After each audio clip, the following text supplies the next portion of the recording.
தெள்ளு தமிழ்நாட்டினிலே மூவேந்தராய் திகழ்ந்து ஊர் உழவு வளம் செழித்திர பன்னாடி பெருமக்களாய் குடும்பனாராய் மூப்பனாராய் பழகனாராய் பணிக்கராய் வயக்கார் பட்டீஸ்வரனும் பச்சை நாயகியும் இன்னவரும் எவ்வினத்தில் உழவு தொழில் செய்து மூவேந்தர் வழிவந்த சைவ திருக்குடியில் தேவேந்திர குல வேளாளராய் தமிழ் தரணியில் வரலாறு உடைத்த என் தமிழுடைய சொந்தங்களின் பொற்பாதங்களை தொட்டு வணங்குகிறேன்.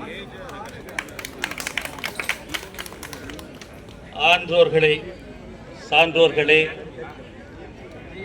டெல்லி வாழ் மும்பை வாழ் தேவேந்திர குல வேளாளர்களுடைய தலைவர் பெருமக்களே, இங்கு வந்திருக்கின்ற அனைத்து தலைவர் பெருமக்களே, கிட்டத்தட்ட நாம் 2 கோடி பேருக்கு பக்கம் இருக்கிறோம். இங்கு இருக்கக்கூடிய ஒவ்வொருத்தரும் கிட்டத்தட்ட 2000 பேருக்கு சமமானவர்கள். இதுதான் உண்மை நிலை. ஆக நாம் பட்டியலை விட்டு வெளியேற வேண்டும் என்று பன்னெடும் காலமாக கருதி கொண்டிருக்கிறோம். இன்று நேற்று 1904 இருந்து ஒரு நூற்றாண்டு கால கோரிக்கை இது. ஆங்கிலேயர் கூட அவன் போட்ட அந்த ஆணையிலே சொல்லியிருக்கிறான், வேளாண் குடிமக்களை தாழ்த்தப்பட்டோர், ஒடுக்கப்பட்டோர், அன்டச்சபிள்ஸ், தீண்டத்தகாதவர் பட்டியலிலே வைக்கக்கூடாது என்று சொன்னான். ஆங்கிலேயன் சொன்னான். அதை ரேணுகா மல்லத்தி அம்மா எழுதின புத்தகத்தில் அதை தெளிவாக குறிப்பிட்டிருக்கிறார்கள். அந்த ஜீவ புத்தகம் வாங்கி படிங்க. எதற்காக நாங்கள் இதை திரும்ப திரும்ப சொல்லிக் கொண்டிருக்கிறோம் என்றால், திட்டமிட்டு ஒரு தமிழ் குடி, திட்டமிட்டு மூவேந்தர் மரபில் வந்த குடி ஒடுக்கப்பட்டது என்றால், இந்த குடி இந்த தமிழகத்தை ஆண்டுவிடக் கூடாது, அல்லது அகில இந்திய அளவில் இவர்கள் வெற்றி பெற்றுவிடக் கூடாது, சமுதாய சமத்துவம் பெற்றுவிடக் கூடாது. சமூக சமத்துவம் பெற்றுவிட்டால் இவருடைய மரபணு ஒரு ராயல் மரபணு என்பதால் இவர்களை திட்டமிட்டு தெலுங்கர்கள் முடக்கினார்கள்.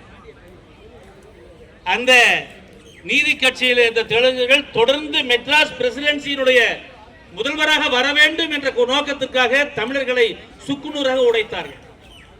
நமக்கெல்லாம் தெரியும், எல்லாரும் வரலாறு பேசினார்கள். ஆனால் எனக்கு ஒரு பெரிய சந்தேகம். நான் அரசியல்வாதி அல்ல, என் இனத்துக்கான ஒரு ஆன்மீகவாதி மட்டுமே. மத்திய சர்க்கார் பரிந்துரை கடிதம் கேட்டு மாநில சர்க்காருக்கு அனுப்புகிறது. இந்த மக்களை எஸ்சியில் இருந்து வெளியில் எடுப்பதற்கான பரிந்துரை கடிதம் கேட்டு அனுப்புகிறது. அது கிட்டத்தட்ட 3 வருடங்களுக்கு மேலாகிவிட்டது. தேர்தலும் சந்திக்க போகிறது மாநில அரசு. ஆனால் மாநில அரசு அதை கண்டுகொள்ளவே இல்லை. ஏன் கண்டுகொள்ளவில்லை? அதாவது நான் உனக்கு அனுப்பிய பரிந்துரை கடிதம் கேட்டு அனுப்பிய அந்த ஃபைலை நீ என்ன செய்து கொண்டிருக்கிறாய் என்று கேள்வி கேட்க வேண்டிய பொறுப்பு மத்திய அரசுக்கு இருந்தது. நீ ஏன் கேட்கவில்லை? அடுத்த கேள்வி. ஆக மத்திய அரசும் இதில் மௌனம் சாதிக்கிறது, மாநில அரசும் மௌனம் சாதிக்கிறது. ஆனால் ஜனநாயகத்தில் அழுத பிள்ளைக்குத்தான் பால். இது டெல்லி ஜந்தர் மந்திலே இன்று காமராஜர் அவர்களுடைய மிக பெரும் முயற்சியினால் இந்த உண்ணாவிரத போராட்டம் நடந்து கொண்டிருக்கிறது. டெல்லியிலே வாழ்கிற மக்கள், மும்பையிலே வாழ்கிற மக்கள், இவருடைய தலைவர்கள் எல்லாம் இங்கு அமர்ந்து மாநிலத்திலே இருந்து பல்வேறு மாவட்டங்களிலே இருந்து இங்கு வந்திருக்கிறோம் என்றால் இந்த ஜனநாயக சக்தி என்னவென்று நாம் உணர்ந்துதான் வந்தோம். ஆனால் ஒவ்வொரு மாவட்ட தலைநகரிலும் இந்த போராட்டம் ஆரம்பிக்க வேண்டும்.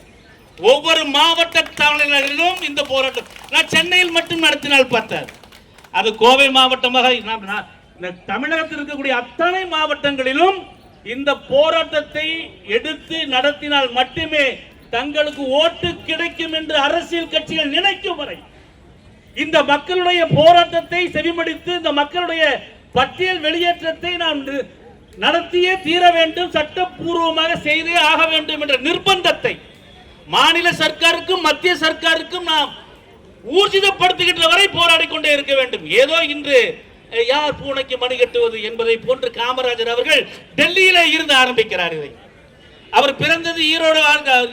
என்னோடு பல வருடங்கள் 30 வருடங்கள் பயணித்தவர் காமராஜ். வறுமையிலே இருந்தாலும் அவருடைய தலைமை பண்பு, தன்னுடைய வறுமையை பற்றி கவலைப்படாமல் அன்ரிசர்வ்டு கம்பார்ட்மெண்டில் ஏறுவார், டெல்லி வரையிலும் வருவார்.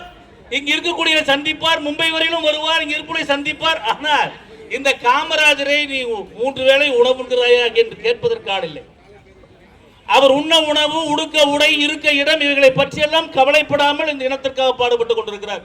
என்னோட அவர் 30 ஆண்டு காலம் பயணித்தவர். டெல்லியிலே வந்து மரியாதைக்குரிய பிரதம மந்திரி அவர்களை சந்தித்த அந்த 100 அடியேனும் ஒருவன். முதல் இருக்க எனக்கு தான், என் முன்னால் தான் என்று பிரதம மந்திரி அவர்கள் பேசிக் கொண்டிருந்தார்கள். இதை எதற்காக சொல்கிறோம் என்றால், முற்றும் அறிந்தவர்கள் மிக மௌனமாக ஆழமாக கவனித்துக் கொண்டிருக்கிறோம். இந்த சமுதாயம் யாரால் வழிநடத்தப்படுகிறது, எங்கே வழிநடத்தப்படுகிறது, எப்படி வழிநடத்தப்படுகிறது, அரசியல் ரீதியாக மாநிலத்தில் எத்தகைய சூழல் இருந்தால் இந்த பட்டியல் வெளியேற்றம் நடக்கும் என்றால் நிச்சயமாக சொல்லுகிறேன். என் அன்பு உறவுகளே, உங்கள் பொற்பாதங்களை தொட்டு வேண்டி கேட்டுக்கொள்கிறேன். ஒவ்வொரு மாவட்டத்திலும் நாம் 10,000 பேர் 20,000 பேர் சேர்ந்து ஆர்த்தெழுந்து போராடினால் மட்டும்தான் மாநில சர்க்கார் செவிசாய்க்கும். சட்ட வரம்புக்குள் தேவேந்திர குல வேளாளர்களாக கொண்டு வந்து விட்டது மத்திய சர்க்கார். ஆனாலும் மரியாதைக்குரிய இன்றைய முதல்வர் அன்றைய எதிர்க்கட்சி தலைவராக இருந்த பொழுது தேர்தல் வாக்கு சேகரிப்பு வந்த கூட்டத்தில் பேசினார், பல்லர் பல்லர் பல்லர் என்று. எதை காட்டுகிறது என்றால் அவருடைய அகந்தையை காட்டுகிறது, அவருடைய திமிரை காட்டுகிறது. இந்த மக்களுக்கு சமுதாயத்தில் சம அந்தஸ்து கொடுக்க கூடாது என்ற அகந்தை மரியாதைக்குரிய ஸ்டாலினிடம் இருக்கிறது. அந்த ஸ்டாலின் அவர்கள் இந்த தேர்தலில் இந்த மக்களுக்கு நாம் இதை செய்தால்தான் நாம் வெற்றி பெற முடியும் என்ற நிலையை உருவாக்க வேண்டும் என்றால் இந்த தேர்தலுக்குள், இந்த தேர்தல் ஆரம்பிப்பதற்குள் தயவு செய்து அந்தந்த மாவட்டங்களிலே நாம் மிகப்பெரிய ஒரு ஆர்ப்பாட்டத்தை, மிகப்பெரிய உண்ணாவிரத போராட்டத்தை மக்கள் எழுச்சி போராட்டமாக மாநாடுகளாக நடத்தி மத்திய மாநில அரசுகளுக்கு நம்முடைய ஜனநாயக சக்தியை நாம் காட்ட வேண்டிய பொறுப்பிலே இருக்கிறோம். மீண்டும் மீண்டும் கேட்டுக்கொள்கிறேன், இது நம்முடைய கையிலே இருக்கிறது, மத்திய சர்க்கார் கையிலே இல்லை. இது நம்முடைய கையிலே இருக்கிறது, மாநில சர்க்கார் கையிலே இல்லை. நீ ஆர்த்தெழுந்து போராடினால் இவர்கள் ஓட்டு தனக்கு கிடைக்கும் என்று மத்திய சர்க்காரும் அதை நம்ப வேண்டும், மாநில சர்க்காரும் நம்ப வேண்டும். அழுத பிள்ளைக்குத்தான் அழுத பிள்ளைக்குத்தான் பால், அழுத பிள்ளைக்குத்தான் பால் ஜனநாயகத்தில். இந்த ஜனநாயக உரிமையோடு நாம் போராட்டத்தை துவக்கி ஒவ்வொரு மாவட்டத்திலும் குறைந்தது 10,000 பேர் சிறை சென்றால் ஒழிய பட்டியல் வெளியேற்றம் நடக்காது. அவ்வளவு சீக்கிரம் உன்னை அரசியலிலே உன்னை நிகராக பார்க்கிற தகுதி இன்று இருக்கக்கூடிய அரசியல்வாதிகளுக்கு கிடையாது. நீ தாழ்த்தப்பட்டவன் என்றால் ரிசர்வ் தொகுதியில் மட்டும்தான் நிற்க முடியும், சென்றுவிடு என்று எழுதப்படாத சட்டத்தை சொல்லுவான்.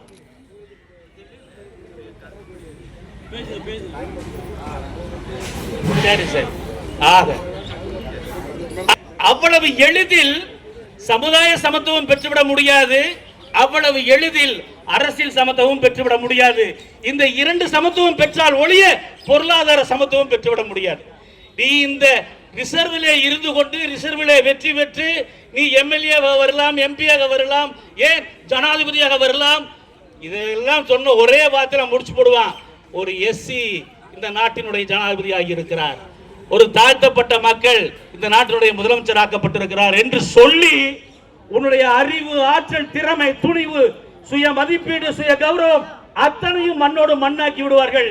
ஆகவே இனமான சொந்தங்களை விழித்தெழுங்கள், ஆர்த்தெழுங்கள், ஒவ்வொரு மாவட்டத்திலையும் போராட தயாராக என கேட்டுக்கொண்டு, கோனுடை மல்லர்தம் மரபே போற்றி, கோலுடை மல்லர்தம் மாண்பே போற்றி, உடையுடை வேந்ததம் படையே போற்றி, மும்மாலை அணிந்த முன்னோர் போற்றி, மூவேந்தர் வழிவந்த இந்திர மரபே போற்றி போற்றி என போற்றி என் உரைக்கு திருகிறேன். நன்றி, வணக்கம்.